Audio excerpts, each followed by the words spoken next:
Bon, je suis le premier et je représente l'association Les Transbordés qui est née il y a plus de 7 ans, en 2008, moins de 7 ans, un petit peu moins de 7 ans.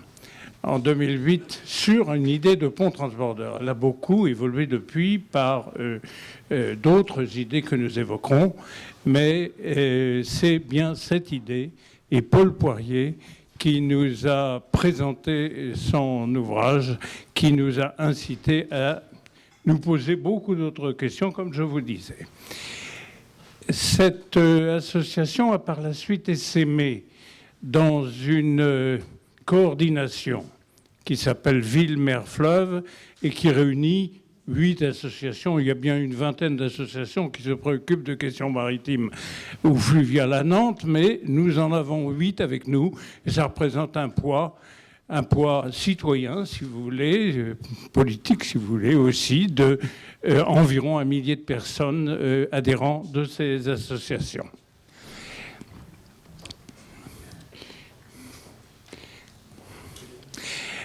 Nous pensons agir au nom de 3 types de légitimité. Une légitimité citoyenne et historique, urbaine et portuaire, et enfin la légitimité de l'intérêt qui est financier, mais nous verrons ça à la fin. L'attachement éprouvé à une forme de ville voulue et non subie est une chose qui est assez connue à Nantes et nous ne sommes pas étonnés lorsque nous avons réalisé que notre association, notre démarche était populaire. Donc je passerai très rapidement sur cet aspect des choses.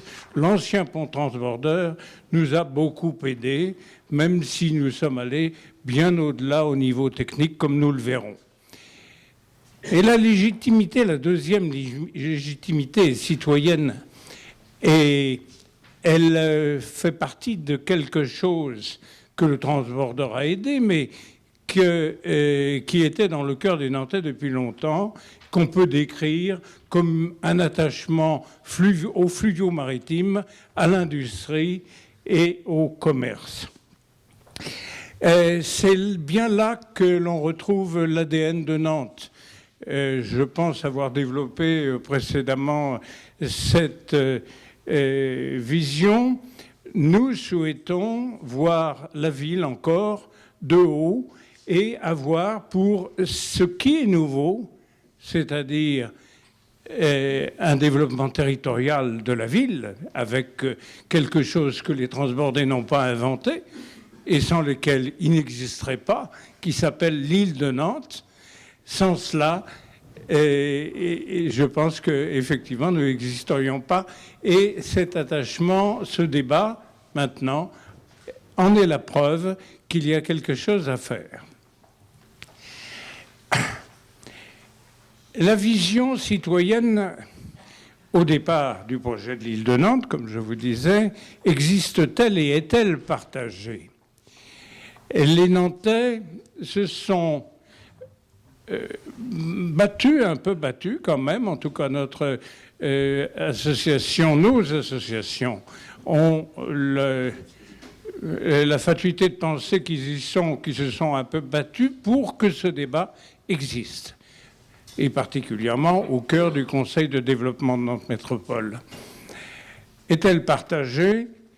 La réponse, on le saura, mais en tout cas, il y a une chose qui est sûre, qui est certaine, c'est qu'ils n'ont pas, dans le passé, eu beaucoup la voix, pu donner de la voix, si vous voulez, au niveau des grands développements qui se sont suivis.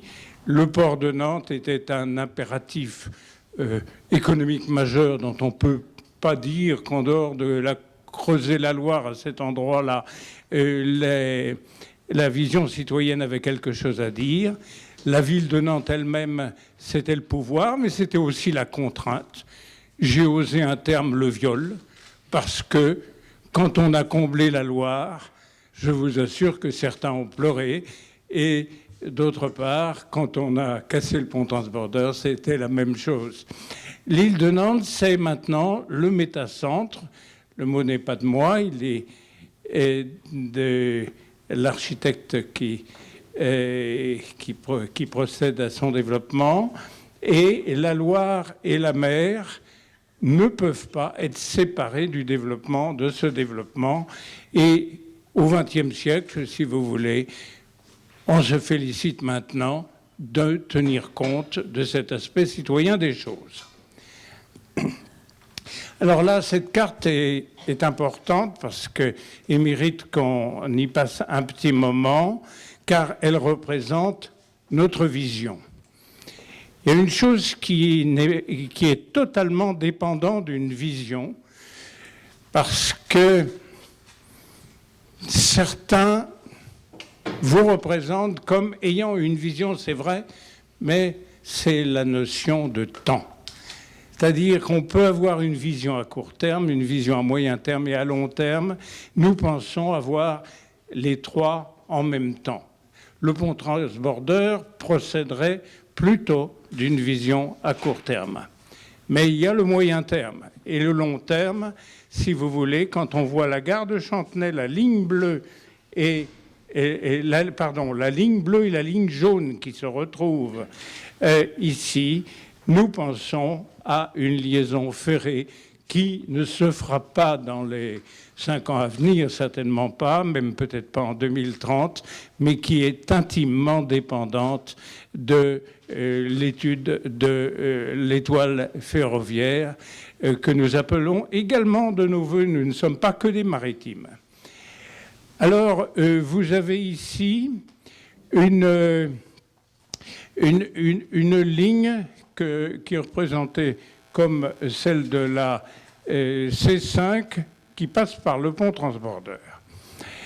Ce pont transbordeur, il vous sera expliqué tout à l'heure, il faut 1 minute pour traverser la Loire, alors qu'il faut parfois 5 minutes pour l'ignorer puisqu'il n'est pas là, et que son économie représenterait peut-être 5 minutes Mais on parlera de ces questions de minutes parce qu'elles sont importantes. Et une autre chose est importante ici, c'est la zone d'évitage. Elle est maritime, c'est là que les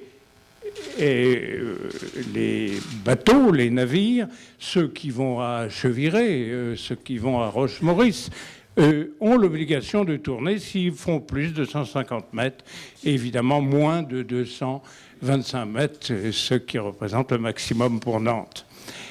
Et on a été...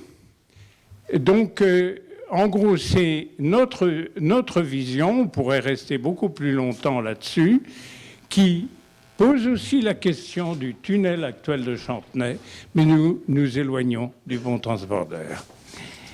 Et je vais donc laisser la parole maintenant au premier concepteur de l'idée, Paul Poirier.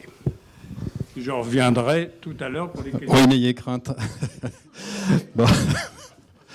Merci, bonsoir. Je suis très heureux que vous soyez nombreux ce soir. Merci aussi de nous inviter, Paul Cloutour. On est touchés de cette invitation citoyenne, participation. On est vraiment dans un projet pour les transbordés qui réunit des gens de tous horizons et très heureux vraiment d'avoir cette diversité. Et cette amitié qui est née avec Yves justement, alors qu'on ne se connaissait pas, grâce au pont transbordeur. Merci Virginie pour la slide suivante. Le contexte. Vous savez, on a souvent, qu'est-ce que peut faire passer comme voiture sur ce pont transbordeur? Je dirais c'est la question. Est-ce qu'il faut en faire passer déjà? Alors on va revenir un petit peu en arrière, en tout cas on va dominer le sujet de façon plus large. Slide suivante. Voilà Nantes, telle qu'elle est actuellement. Et Nantes historiquement, slide suivante, a été marquée, c'est une ville curseur. Hein, il y avait une ligne de pont, à droite la partie fluviale, stop. À droite, la partie fluviale, et à gauche, la partie maritime. Ça, c'est l'essentiel de l'histoire de Nantes. Il n'y a que 100 ans, finalement, que Nantes a commencé sa transformation. Mais ça a toujours été une ville qui a marié le maritime au fluvial. Et puis tout ça, c'est un peu aggloméré. Slide suivante. Encore. Et puis voilà, après-guerre, le pont Transborder, qui laissait passer les bateaux, a été démoli en 1958, quasiment le jour de ma naissance, mais ça c'est un peu un hasard, et remplacé par un pont en 1976, longtemps après, un pont routier, qui est le pont de Bretagne. On continue. Et à ce moment-là, le maritime a été repoussé plus en aval. Donc le fluvial s'arrête au pont de Bretagne, au pont des Trois Continents, et le maritime commence après. Est-ce que ce mouvement va continuer ? Effectivement, une grosse pression, slide suivante, de la partie nord-ouest de l'agglomération qui pousse beaucoup de voitures sur le quai de la Fosse. Slide suivante. Et voilà, donc on a une poussée, et la question, à ce moment-là, se pose, depuis un certain nombre d'années, de savoir si il faut, slide suivante, commettre l'irréparable. Allez, non, je ne vais pas dire ça quand même. Mais repousser cette limite fluvio-maritime encore plus à l'ouest, et pourquoi pas un jour, finalement, jusqu'au pont de Cheviré, et du coup, abandonner, tout ou partie, l'usage maritime du fleuve. Alors je dirais, j'ai l'habitude de nommer ce bras, non pas le bras de la Madeleine, parce que la Madeleine, c'est ici, la Madeleine, hein, si vous voulez, mais le bras maritime de Nantes. Alors ce bras maritime qui se réduit comme une peau de chagrin, est-ce que finalement, on va complètement en abandonner cet usage, cette appellation maritime ? Slide suivante. Voilà, donc qu'est-ce qui se passe en fait ? On a une grosse pression de gens, qui est légitime pour ceux qui viennent sur l'île de Nantes travailler, alors qu'ils viennent en voiture ou autre chose, on peut comprendre. Slide suivante. Là, on comprend moins, c'est des gens qui viennent pour éviter Cheviré, passer par l'île de Nantes pour aller à Rezé. Slide suivante. Là où on peut se poser des questions, c'est qu'ils pourraient effectivement, en passant par Cheviré, avec la résolution de certaines problématiques de Cheviré, passer par le sud. Moi-même, j'habite quartier Zola. Je me pose toujours la question, suivant l'heure de la journée, si je prends le périphérique ou le pont des Trois Continents pour aller à Rezé. Slide suivante. Et c'est là qu'on s'est dit, vraiment, et depuis des années, on est farouchement pour un passage par tunnel, si possible. On en discutera une autre fois, savoir la pertinence d'un pont levant ou d'un tunnel, mais plutôt un tunnel qui permettrait effectivement d'alléger une bonne partie de la circulation qui passe par le pont de Bretagne et de la reporter sur le tunnel, la circulation voiture. On continue. La troisième poussée, c'est celle qui va, que les gens, en passant par l'île de Nantes, empruntent pour aller jusqu'à Saint-Sébastien-sur-Loire. Et là aussi, slide suivante, eh bien, je dirais, c'est quand même plus naturel de prendre le périphérique pour aller dans une bonne partie de Saint-Sébastien-sur-Loire plutôt que de vouloir passer par l'île de Nantes. On continue. La dernière, et là je l'ai carrément, alors elle est en violet maintenant, elle est plutôt en rose, mais je l'avais mise en violet pour dire attention, celle qui est véritablement parasitaire, c'est la circulation qui passe par l'île de Nantes pour aller au sud, c'est-à-dire carrément hors agglomération. Et là, celle-là, elle constitue une bonne partie. Pourquoi ? Parce qu'on a des problématiques de chauvière. Alors je vais vous faire une affirmation, le pont Transborder n'est pas là pour résoudre les problématiques de Cheviré. Voilà. Une fois qu'on a dit ça, là, nous, on a d'autres solutions, tunnels. Il y a des solutions, je suis très heureux, qui ont été mises en place, les feux rouges sur les bretelles d'accès au pont de Cheviré. On a 6 voies sur le pont de Cheviré. Les problématiques de Cheviré doivent être résolues à Cheviré ou à Chantemou, comme on dit, entre Chantenay et Chantemou, mais ne doivent pas être résolues sur le quai de la Fosse. Slide suivante. Voilà, ça me permet de dégager un petit peu cette pression qu'on a sur combien de voitures vous transportez par heure, comme s'il fallait davantage encore de voitures sur l'île de Nantes. Avant de passer à la slide suivante, Bernard Terret, qui est peut-être là ce soir, me disait un jour, mais pourquoi on somnubile sur les ponts, finalement ? Ça ne sert à rien d'avoir un énorme pont si de chaque côté, on a un tout petit canal avec peu de voitures. Le Hambureau d'un côté, le quai de la Fosse de l'autre. Le problème, il n'est pas sur le pont, il est sur la façon dont on va passer le pont avant et dont on sortira du pont après. On y va. Alors voilà, j'ai fait beaucoup de conférences ici ou à l'étranger sur le pont, et puis parfois des gens me disaient à la fin de la conférence, mais est-ce que ça monte et ça descend ? Alors là, on va tout de suite vous expliquer, c'est un système de feux rouges. Vous avez une chaussée, on ne va pas parler de l'eau pour le moment. Sur cette chaussée, il y a une partie mobile. Donc quand c'est vert, les voitures avancent sur cette chaussée mobile, ça passe à l'orange. Donc 30 secondes de chargement, c'est ce qui se passe, on observait ça en ville entre deux feux de 30 mètres de distance. Il y en a un juste justement à l'entrée du point de Bretagne. En 1 minute, on franchit l'obstacle. On n'a pas encore parlé d'eau, donc on est à 1 minute 30 secondes. En 30 secondes, de l'autre côté, on va charger et décharger les véhicules. Moi, je trouve que Virginie se débrouille très bien quand même. C'est la première fois qu'elle pilote un point transborder. Et en 2 minutes, donc 1 minute 30 secondes, 1 minute 30 plus 30 secondes, on est à 2 minutes. On a 1 minute de franchissement et on est aux fameuses 3 minutes. Et c'est là qu'on dit, c'est un feu rouge en ville qui passe au vert toutes les 3 minutes. Il y a pire. Il y a pire. Le point de Bretagne, je peux vous dire que quand il est bien encombré, c'est beaucoup plus que ça. Voilà, donc ça recommence. Slide suivante, on va passer maintenant, c'était vu de dessus, à une vue latérale. Vous avez 2 rives, une rive droite, une rive gauche, et au milieu, un bras d'eau maritime à franchir. Pour ça, on va faire des grands pylônes qui étaient blancs dans ma slide au départ, je ne sais pas. 200 mètres de haut, on va mettre un tablier en haut, un feu rouge de chaque côté, une nacelle, et la même chose, rebelote, les véhicules, dès que ça passe au vert, embarquent sur la chaussée mobile, 30 secondes, le feu passe au rouge, 1 minute de traversée, on a un peu accéléré là pour ne pas vous faire attendre trop longtemps. On arrive de l'autre côté et le feu passe au vert et on fait les échanges. Est-ce que c'est compréhensible ou pas? Tout le monde a compris? Je pense. Voilà, il n'y a pas plus simple, si vous voulez. Il n'y a pas plus simple. L'embarquement, le débarquement, c'est beaucoup plus fluide que sur un bac fluvial. C'est pour ça qu'on vient en concurrence et qu'on a un marché international qui s'ouvre à nous. C'est beaucoup plus rapide. Et les questions de sécurité, etc., tout ça, sont bien meilleures que ce qui a pu exister par le passé. À Bilbao, dans le plus vieux transborder du monde, il y a 120 ans, les échanges, c'est plutôt entre 7 à 10 minutes. Nous, on aura un départ toutes les 3 minutes. À vide, pas à vide, un départ toutes les 3 minutes. Voilà, alors après, s'il y a un gros bateau qui arrive, le Belém, etc., il y a des négociations qui se font très bien. À Bilbao, ça existe depuis 120 ans. De négociations de priorité entre les gros bateaux, les petits bateaux et la nacelle. À Bilbao, ils ont même un radar pour que les jours de brouillard, ils soient capables de voir les bateaux arriver. Slide suivante. Alors, très rapidement, parce qu'on a peu de temps et j'aimerais bien avoir des questions après, les atouts du pont transborder. Haute technologie, il faut que ce soit le viaduc de Millau de Nantes. Michel Virloger est là pour nous aider là-dessus. Maillon structurant, vous avez vu tout à l'heure, c'est effectivement un endroit où on connectera à C5 ou une autre ligne de chronobus, avec de l'autre côté un mobipôle. Mobilité durable, c'est des circulations douces, circulation apaisée. Je vous dis, on n'est pas pour la voiture à haute dose. Signature urbaine, je pense qu'il n'y a même pas de dessin à faire.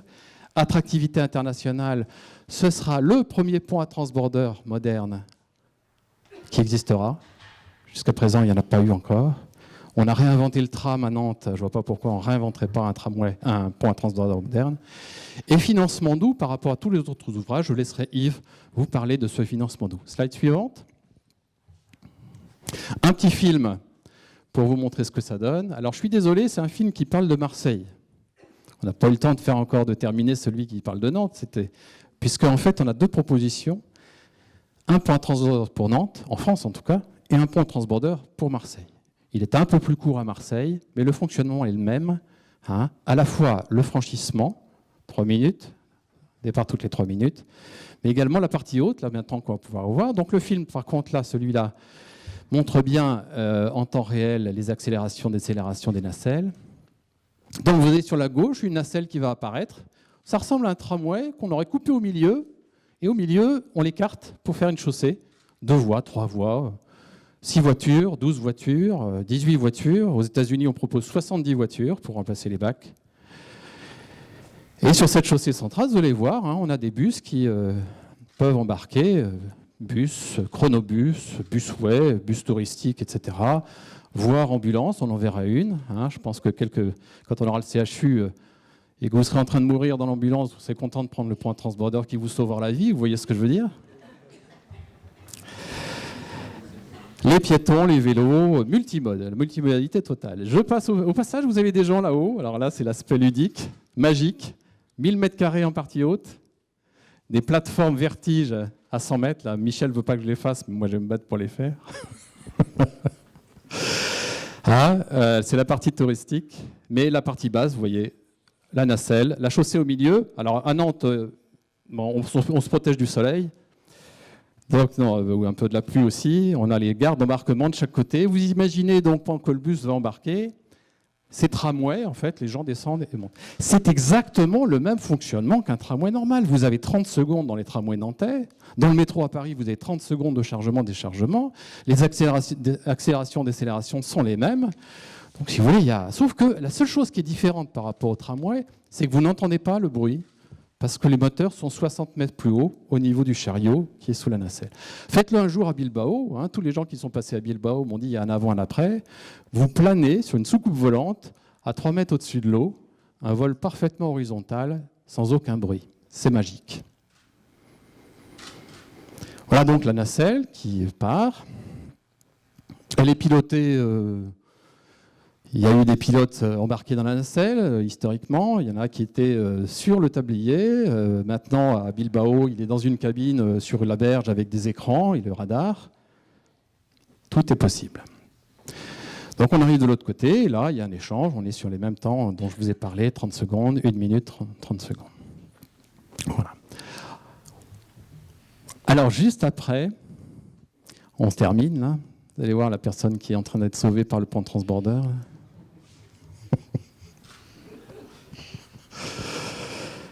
Juste après, on va faire la petite touche poésie avec l'ancien pont à transborder de Bilbao. Ça fait 4-5 fois, on est très copains avec l'équipe de Bilbao maintenant. Ils sont un peu jaloux parce qu'ils se disent on aime tellement notre pont qu'on est un peu jaloux que vous en fassiez un moderne, mais bon. Voilà, le pont de Bilbao qui vient d'être peint en rouge bordeaux. Il est à 15 km en aval de Bilbao, sur le Nervion. Hein, et il laisse passer des bateaux, hein, des petits bateaux, des grands bateaux, etc. Vous voyez la nacelle à gauche, là, qui vient de partir. Donc, c'est la 9e génération de nacelle. Elle a 10 ans, elle va être changée bientôt. Et voilà un film qui vous montre les ascenseurs qu'ils ont installés en 2004, quand le pont a été classé au patrimoine mondial de l'UNESCO. On peut monter maintenant en partie haute. Nous, on aura 1000 personnes en partie haute. Eux, ils en ont 50. Alors, je comprends un peu leur jalousie. Mais le principe est le même, avoir un belvédère fantastique au-dessus de la ville. C'est une promenade mythique, hein, entre guillemets.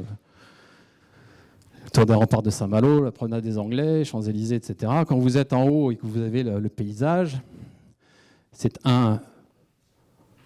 the place to be, je crois qu'on dit maintenant. Un must-have. Alors, c'est magique partout, hein, si vous voulez. Moi, les gens, j'ai eu 2 classes de 6e, ils ont fait 15 jours en Espagne. La seule chose qu'ils ont dit à leurs parents, c'était génial, on a vu le pont transborder. Le professeur était un peu jaloux parce qu'il se les était farcis pendant 15 jours avant. Mais voilà, c'est la magie pour tout le monde, hein, 7 à 77 et après et avant. Vous êtes là-haut, à travers les mailles du plancher, vous voyez la nacelle qui passe en dessous, les bateaux, les voiliers qui passent en dessous. Ça bouge de partout, c'est un pont machine, un pont vivant, un pont habité. Habiter les ponts, vous savez la phrase des Nantais. Alors là, on est en plein dedans. La nuit, vous l'éclairez, on verra quelques images de nuit.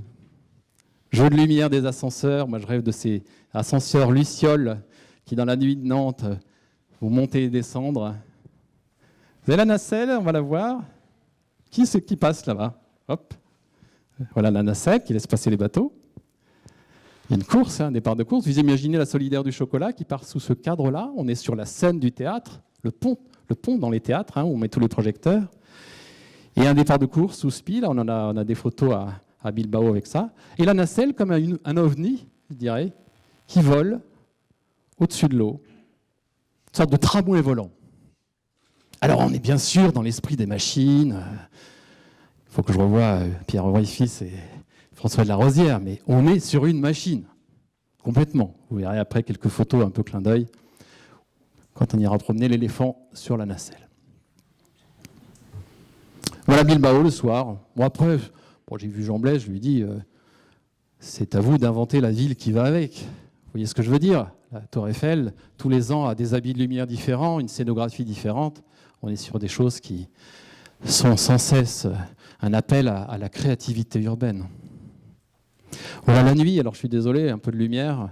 Il faudrait voir ça en éteignant tout. Mais bon, il faut un petit peu avoir envie de le faire aussi. Si on vous montre tout maintenant, vous n'aurez plus envie de le faire. Voilà, on l'éclaire, un trait d'union. J'aime beaucoup ce symbole. Vous savez, moi, en tant qu'architecte, faire un pont entre le passé et le futur, hein, un pont entre les rives. Bon, c'est le défi nantais. Hein. On est une ville qui a eu ce défi de traverser l'eau depuis très très longtemps et de faire des ponts qui permettent aux gens de vivre, d'échanger, etc., etc. Là, je suis pas un pro de la lumière. On a maintenant vu des gens, des pros de la lumière, et on voit des petites étoiles qui brillent dans leurs yeux, de leur créativité qui se déchaîne déjà à l'avance sur ce qu'ils pourront faire sur ces ponts. Alors, voilà une simulation qu'on a fait pour Marseille. Il y avait un projet de passerelle. Alors, on leur a dit, la passerelle, c'est un peu dommage, ça ne laisse pas passer les bateaux, ça va barrer l'horizon, on vous propose autre chose. Et voilà qu'à Marseille, ça y est, il y a aussi le projet de faire un pont transborder moderne, un peu plus étroit, il sera un peu différent que celui de Nantes, mais les choses accélèrent. Et bien sûr, hein, vous imaginez les fêtes, le soir, etc. Voilà, on va revenir juste la slide suivante, juste très rapidement, on va passer. Un pont, est-ce qu'on fait un pont fixe? Je suis un peu méchant là. Hein. Un pont levant? Pourquoi pas? On continue? Ou alors, un pont transborder. C'est une vieille image, c'est une des premières images. Hein, Yves, tu te rappelles? C'est Philippe qui l'a fait celle-là. On continue? Voilà. On continue? Voilà. Continue? On continue? Je suis désolé, je suis un peu rapide, mais on se passera en boucle après, pendant le débat. Alors attendez, stop. Virginie, moi celle-là, j'y tiens beaucoup. Vous savez que mes parents, je suis un peu personnel, se sont rencontrés sur un paquebot qui revenait de Madagascar. Ils sont tombés amoureux sur un transatlantique, grosso modo. C'est pas un transatlantique, c'est les compagnies maritimes, mais voilà. L'idée, c'est ça, hein. C'est de recréer à Nantes l'esprit transatlantique. Vous êtes là-haut, vous sortez les transats, un jour de soleil, il fait beau aujourd'hui, hein. Voilà, vous prenez le soleil, vous êtes ailleurs. Vous êtes déjà en voyage. C'est le voyage à Nantes. Je ne sais pas s'il y a des droits d'auteur, mais on y va. On continue. Alors, on est un restaurant. Est-ce que ce sera au-dessus? Est-ce que ce sera dedans? À Marseille, on met dedans, etc. Ça, on verra, on affinera. On continue. Celle-là, je l'aime bien parce qu'elle est vide. C'est la grande rue aérienne en partie haute. Et après, il faut imaginer des bars. C'est une rue. Hein. Ce n'est pas à moi de dire qu'est-ce qui va se passer dans cette rue. Peut-être des restaurants, peut-être des expositions temporaires, peut-être, je ne sais pas. Aujourd'hui, place à l'imagination. On continue. La nuit, on continue. Alors à Nantes, elle est un peu resserrée, la photo est un peu déformée, on continue. Voilà. Alors encore une ou deux après. On continue. Alors là, voilà, avec des voitures, pourquoi pas. Bon, vous voyez les cabines de tram de chaque côté. Si vraiment il y avait un bouchon sur le point de Bretagne, si jamais ça pouvait arriver, on en prendra quelques-unes. Peut-être les voitures électriques seulement, on continue. Alors celle-là, je l'aime bien. Je pense que là, on fera le million de personnes. Vous êtes d'accord, monsieur Château, hein? Je veux le million de personnes. On continue? J'ai dit un jour à Patrick Rimbert, on va libérer l'éléphant. Voilà, les bateaux passent devant, derrière, etc. C'est géré. Bon, la nuit... Vous savez, c'est des images que j'ai faites, moi, entre 2h et 4h du matin après mon boulot. Hein. On fera beaucoup mieux. D'autres, des pros, font beaucoup mieux que ça, après. Voilà, etc., etc., etc. Une histoire qui commence et qui sera, j'espère, un jour, l'histoire des Nantais. Cette image-là, Michel, ça va être ton tour de parler.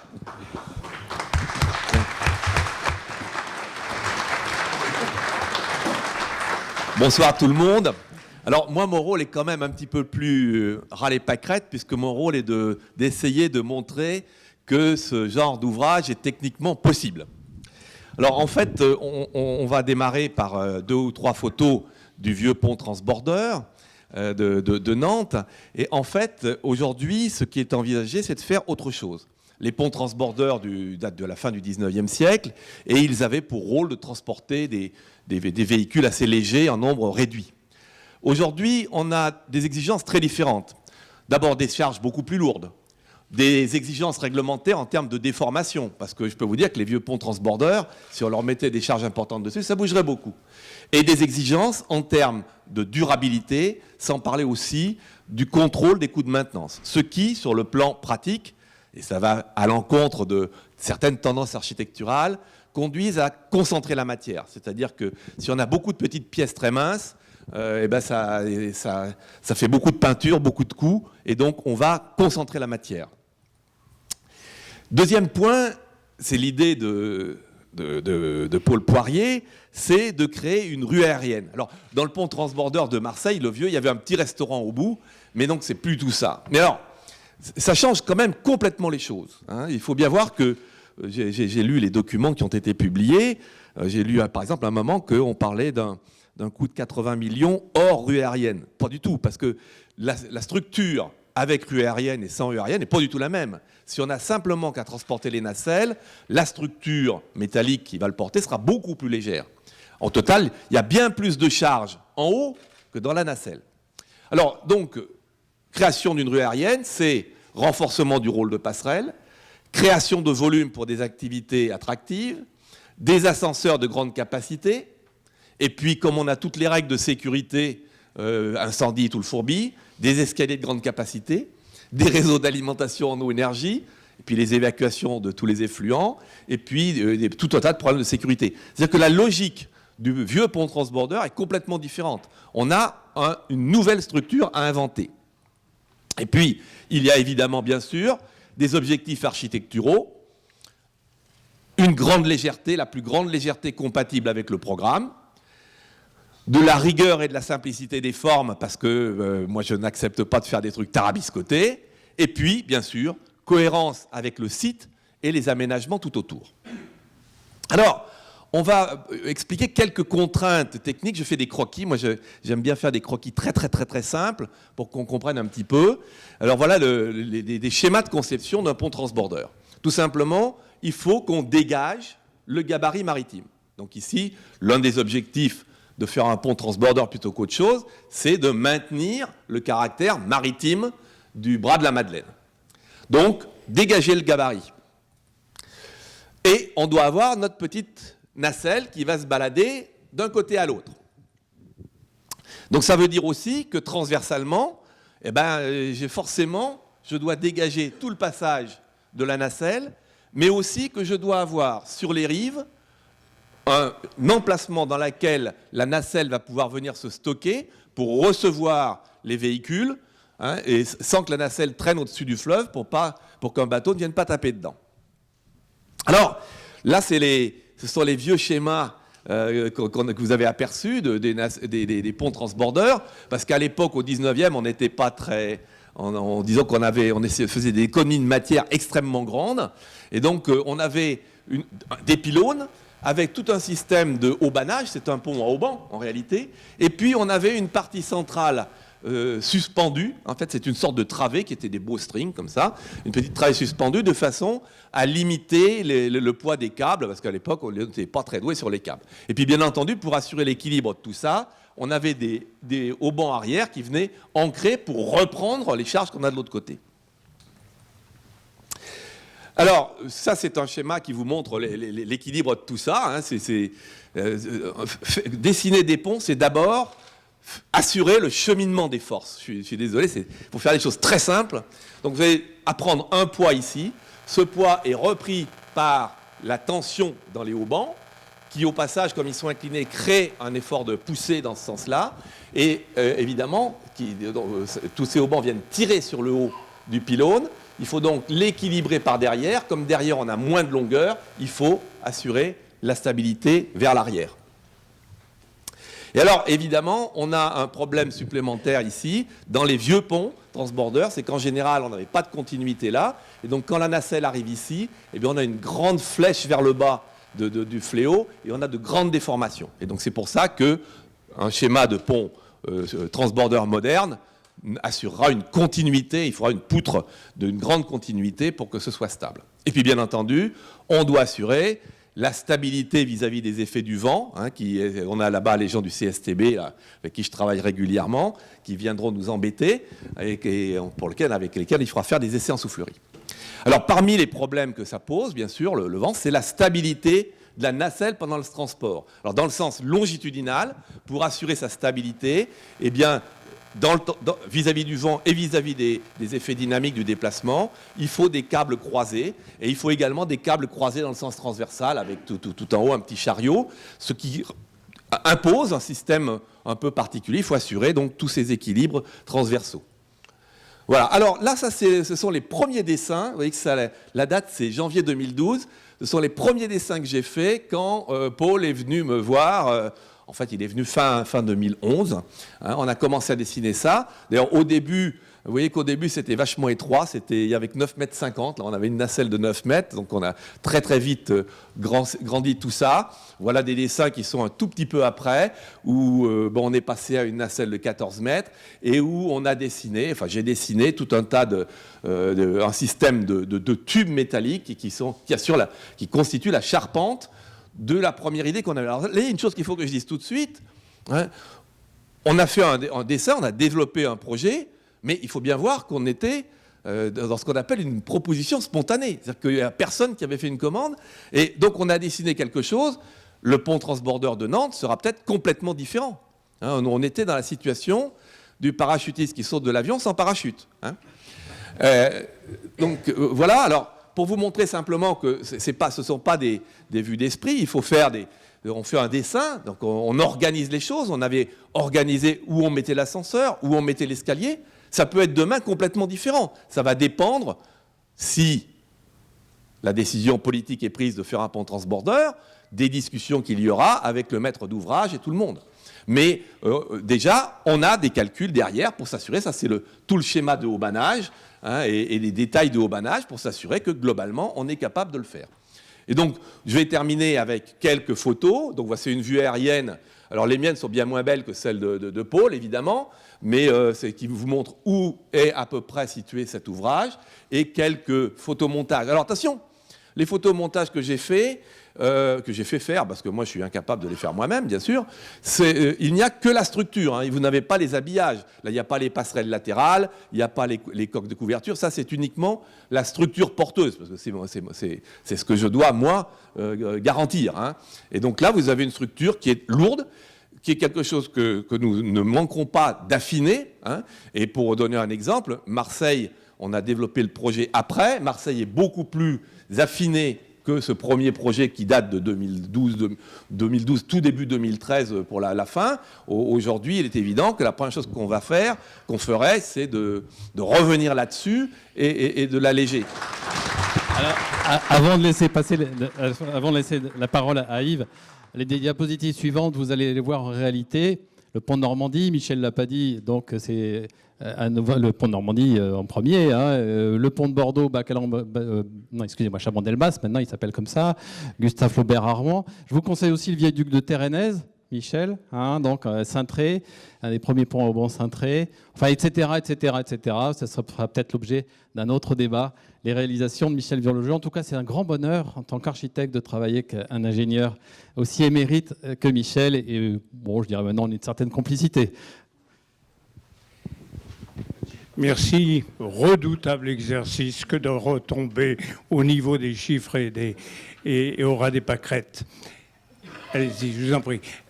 Vous allez voir, mais auparavant, avant de commenter ce principal tableau qui reprend ce que Éric Chevalier nous avait exposé il y a seulement une semaine, c'est-à-dire le benchmark des différentes solutions, comme il est question sur ce tableau d'une notion de rentabilité, je voudrais dire un mot sur ce que peut être la rentabilité d'un ouvrage de ce genre. Il y a deux types de rentabilité à mon sens, la rentabilité économique et la rentabilité financière. Économiquement, quand vous gagnez 3 minutes ou 5 minutes et que vous êtes 20 000 à le faire dans la journée, vous pouvez dire j'ai économisé, je n'ai qu'à valoriser l'économie d'une minute. C'est pas simple. Ça n'a pas été beaucoup fait. Ça n'est pas simple parce que d'abord, votre minute, vous la passez à quoi? À dormir un peu plus ou à travailler un peu plus? Et puis ensuite, les minutes ne sont pas égales aux minutes, elles ne sont pas superposables, elles ne sont pas égales, car il y a les minutes où il y a la fluidité, et on ne va pas forcément s'intéresser à vous parce qu'il n'y a pas de bouchon, et les minutes sans fluidité. Globalement, ceci dit, je vais vous épargner un exercice très fastidieux et qu'on n'a jamais vraiment fait pour on n'a jamais du moins présenté au public. On peut dire qu'un ouvrage qui fait économiser, disons, 5 minutes et qui fonctionne toute l'année représente un intérêt économique de l'ordre du million ou de 2 millions d'euros par an, ce qui fait que s'il coûte 50 millions d'euros, ben, il faudra 25 ans pour l'amortir, etc. Je termine sur cet aspect des choses, mais il est important parce que la rentabilité dont je parle, moi, dont je vais vous parler maintenant, c'est pas du tout la même, elle s'ajoute à la rentabilité économique qui est celle de n'importe quel ouvrage à terme, dans la notion de moyen-long terme. Alors là, vous avez les exemples que vous a présenté Éric Chevalier l'autre jour, avec les chiffres qu'il vous a donnés. Ce n'est pas nous qui les avons faits. Il y a plusieurs solutions. Je ne vais pas les commenter, toutes ces solutions, puisque Éric Chevalier l'a fait. En tout cas, nous voyons qu'il y a des avantages et des inconvénients, et c'est bien Éric Chevalier qui a dit que lui ne voyait pas d'ouvrage qui véritablement tout seul faisait l'affaire. Hein? Le seul qui ferait l'affaire au niveau du transport terrestre, des véhicules et des gens, ça sera un pont-bas. Seulement, il ne fait pas l'affaire au niveau de la proposition numéro 3, qui correspond à la sauvegarde du fluvio maritime et de la hauteur ce qu'on appelle le tirant d'air. Donc, c'est le seul. Et les autres, globalement, il y a une balance des avantages que je vous laisse lire et des inconvénients qui font que celui-là ne font pas l'affaire tout seul. Et puisqu'il faut, pour le premier, c'est-à-dire l'élargissement d'Anne de Bretagne, il faut réduire, en fait, non seulement la part voiture, mais il est très ambitieux au niveau des parts modales.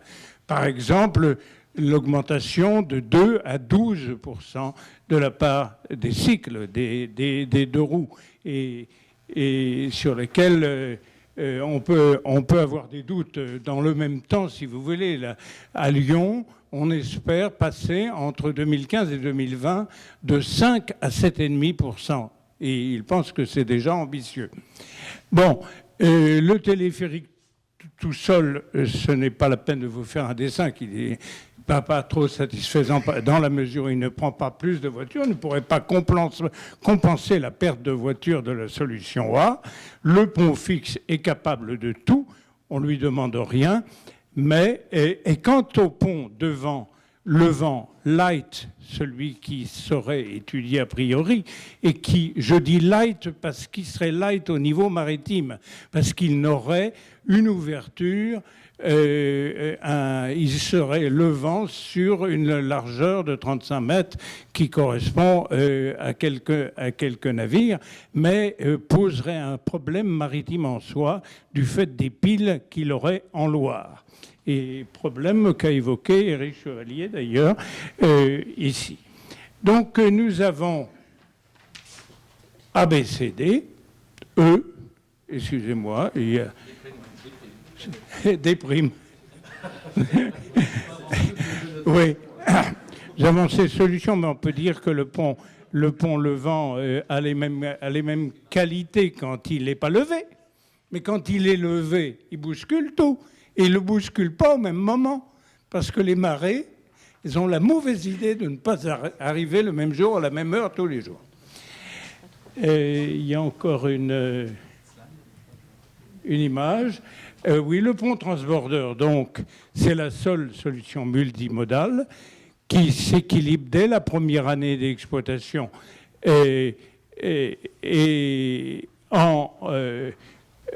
là, je dis s'équilibre, parce que ce n'est pas une poule aux œufs d'or. Hein. Ça serait une poule aux œufs d'or si on pouvait imaginer que la nacelle, c'est-à-dire la rue aérienne, travaillait toute seule et partageait l'investissement, par exemple 80 millions, 40, avec l'autre, et à ce moment-là, ça serait intéressant. Mais c'est beaucoup moins intéressant si la rue aérienne doit supporter le boulet de la nacelle qui, elle, ne rapporte pas. Elle autorise des recettes nautiques qu'on ne peut pas chiffrer ici, mais le fait qu'un bassin d'une quarantaine d'hectares, de 30 hectares, je pense, comme le bras de la Madeleine, soit libéré pour les activités nautiques, qu'on a de la peine, c'est vrai, d'imaginer, mais que notre association imagine très bien, ville, mer, fleuve, imagine très bien maintenant, c'est une excellente chose. On n'exige pas non plus l'évacuation des bélèmes, Maille-Brézé et autres boudeuses des pontons voiliers. Et on honore l'engagement numéro 3 qu'a pris Éric Chevalier au nom de la ville, si je peux dire, lors de sa dernière conférence, garantir la pérennité des activités fluviales et maritimes. Donc j'ai en fait commenté sans avoir l'image ces choses-là, donc je n'ai pas trop à le refaire. Aucun de ces problèmes est rentable. La combinaison vertueuse, c'est la fluidité sur l'île de Nantes et les quais. Et les quais, parce qu'il ne faut pas oublier, je n'ai pas le temps de développer, mais le quai de la Fosse, il ne faut pas l'oublier dans le projet. Un pont transbordeur qui prend 50% des flux actuels, un pont Anne de Bretagne qui sera modifié et des flux VL, j'imagine qu'il pourrait en prendre 80%, il prendra moins de véhicules qu'actuellement, mais il prendra plus de gens puisqu'il y aura des transports publics, transports en commun suffisants. Sur les deux ouvrages, pléthore et mode doux, toutes les activités maritimes possibles, un monument emblématique qui rapporte. Alors, j'hésitais avant de donner cette dernière image, parce que si pour nous, ça devenait l'échec, supposer qu'il y a un pont fixe, quel est l'avenir du bras de la Madeleine? Peut-on parler d'un avenir? Moi, je pense qu'il y en a deux possibles. Il y en a un que je ne vous infligerai pas parce qu'on l'a connu dans les années 30. Tout simplement supprimer, le combler. Et ça, le deuxième, qui n'est pas fameux. On voit quelques voiliers, je ne suis pas certain qu'ils pourront tous passer. Ce sont surtout des bateaux à moteur qui seront là. Et ce sera le bassin Saint-Félix multiplié par 25. Est-ce cela que les Nantais veulent? c'est la Commission qui a souhaité vous donner largement la possibilité de présenter un véritable plaidoyer pour votre projet, ce que vous avez fait. Voilà. Mais néanmoins, nous avons aussi quelques questions à vous poser. Voilà.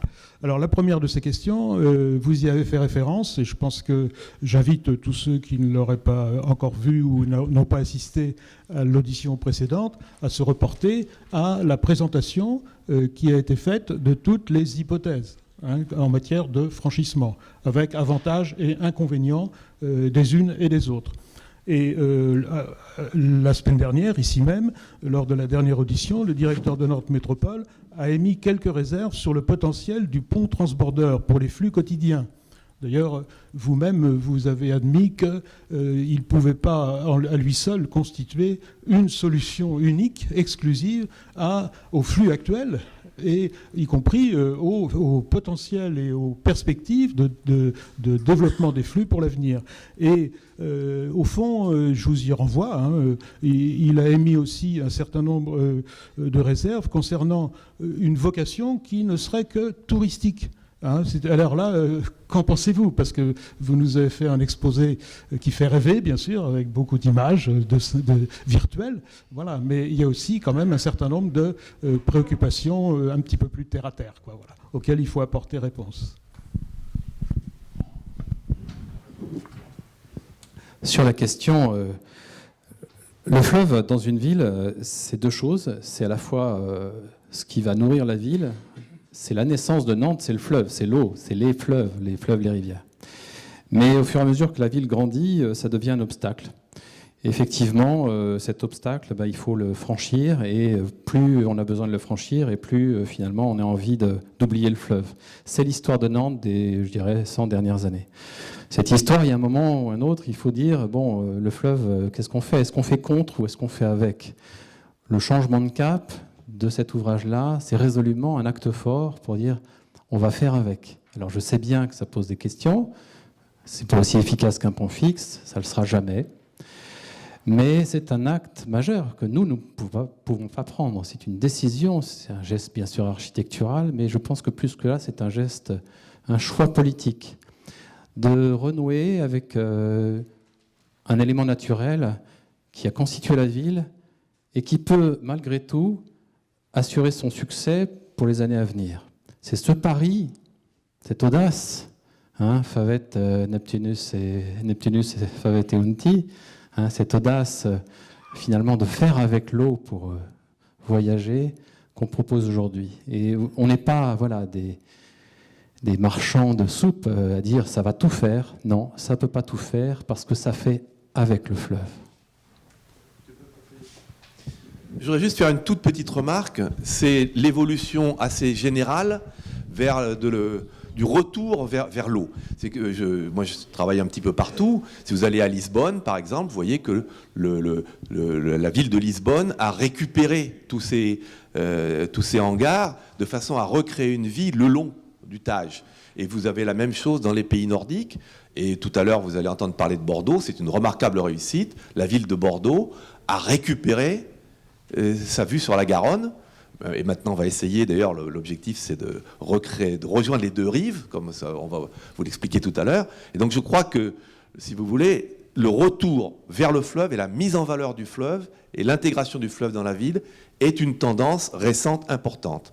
De même qu'il y a une chose qu'on a relativement peu dite, c'est que les ponts transbordeurs du 19e siècle correspondaient à des modes de transport qui ont été complètement dépassés par le développement de la voiture, qui est le grand phénomène du XXe siècle.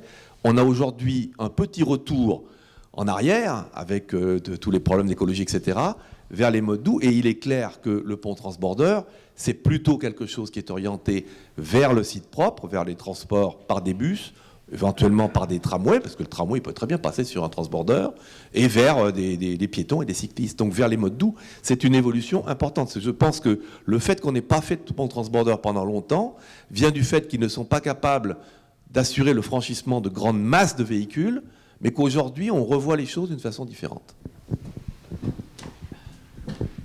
Je voudrais dire un mot sur la deuxième question qui nous a été posée, à savoir la rue aérienne.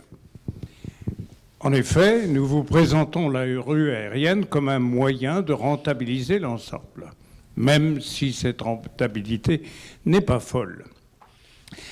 Alors, si cette idée ne valait rien, toute l'idée du pont transborder pourrait s'effondrer, à moins que l'on en construise un cheap, comme vous disiez, qui n'aurait que comme mission que de balader la nacelle et n'aurait pas de rue aérienne. C'est la raison pour laquelle il était nécessaire de faire des études assez poussées.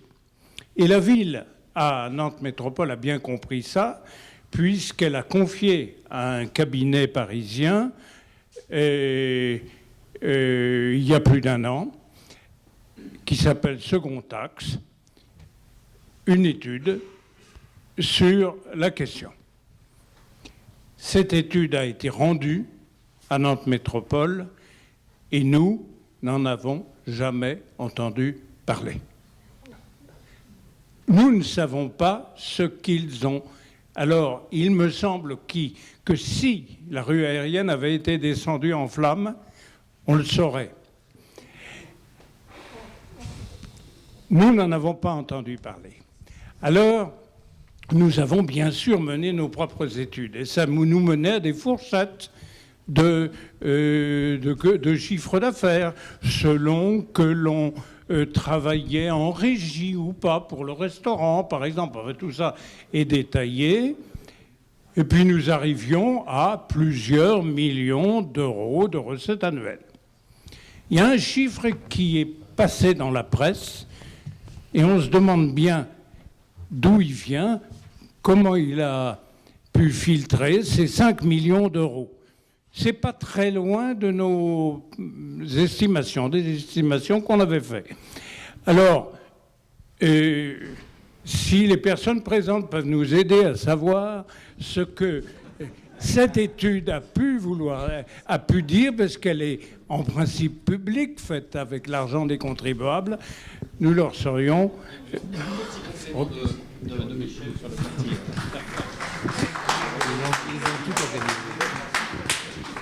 Je pense que je peux parler un tout petit peu de l'impact de construction de ce genre, puisque j'ai eu la chance pas seulement la chance, parce que j'ai quand même beaucoup bossé pour ça, de construire d'abord le pont de Normandie. Le pont de Normandie, c'était une très grande surprise, son succès. Je crois que la dernière année de la construction du chantier, il y a eu 300 000 visiteurs, pour vous donner une idée. Et alors, par contre, quand on a construit Millau, moi je savais qu'il y aurait eu un impact très fort. Et ça, la construction d'un ouvrage comme le viaduc de Millau a un impact et des retombées considérables. Actuellement, il y a eu, les premières années, ça a un peu baissé aujourd'hui, mais c'est toujours très très rentable. Les premières années, il y avait 10 000 visiteurs par week-end. Et le groupe Eiffage qui a construit le viaduc de Millau a gardé en bas, à Brocquay-Joule, un centre de visite qui fait la publicité permanente d'Eiffage, qui lui coûte 0. Il lui coûte 0 parce qu'il y a toutes les retombées des indirectes des ventes qui sont dans les différentes ventes. Et bien, je pense qu'il faut penser qu'un ouvrage comme celui-là aurait, alors je ne garantis pas qu'il aurait le même impact que Millau, mais forcément un impact, parce que c'est quand même un ouvrage qui serait soit à Marseille, soit ici, mais un des premiers. Et il est quand même très intéressant sur le plan de cette analyse de voir qu'à Marseille, c'est un privé qui envisage de construire sur fonds propres le pont transborder de Marseille. Merci. On va passer à une autre question peut-être. Au tout début de l'exposé, Monsieur Poirier, vous avez rapidement évoqué le tunnel.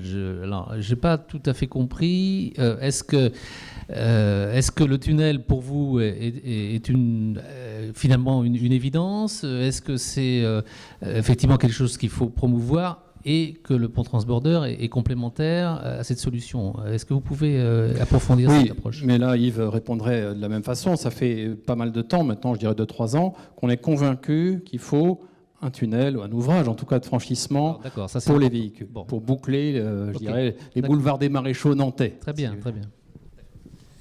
Dernière question. Oui. Alors du coup, voilà, une dernière question. Qu'est-ce qui vous donne à penser que l'effet d'image du transborder sur l'attractivité touristique de Nantes puisse compenser des performances moyennes en termes de flux? Enfin, comparativement, oui. Et justifier un coût qui n'est quand même pas mince, quoi. Et qui viendrait du coup, puisque là, on a une réponse à l'instant intéressante, qui viendrait s'ajouter, au fond, au coût du tunnel. Si vous voulez, la réponse à ça, c'est pas nous, les Nantais, qui en a la donnée, c'est les financiers. On est aujourd'hui en discussion avec des financiers. Si les financiers pensaient que ça ne s'équilibre pas, ils ne seraient pas partie prenante de ce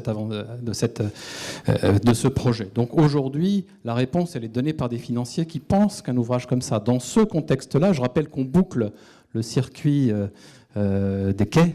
Hein. Vous avez d'un côté le quai de la Fosse qui va être rénové, le Pont de Bretagne, Maison des Hommes et des Techniques, manège, machine, et on passe de l'autre côté.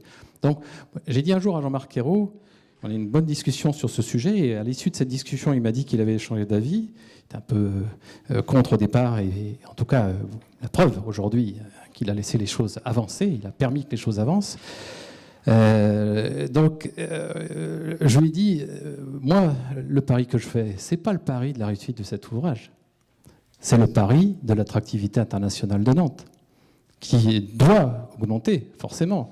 Et si elle augmente de plus 10% par an, et que nous, grâce à cet ouvrage, on passe de plus 10% par an à plus 15% par an, le pari, c'est gagnant-gagnant. Ce sera gagnant pour l'ouvrage et gagnant pour Nantes.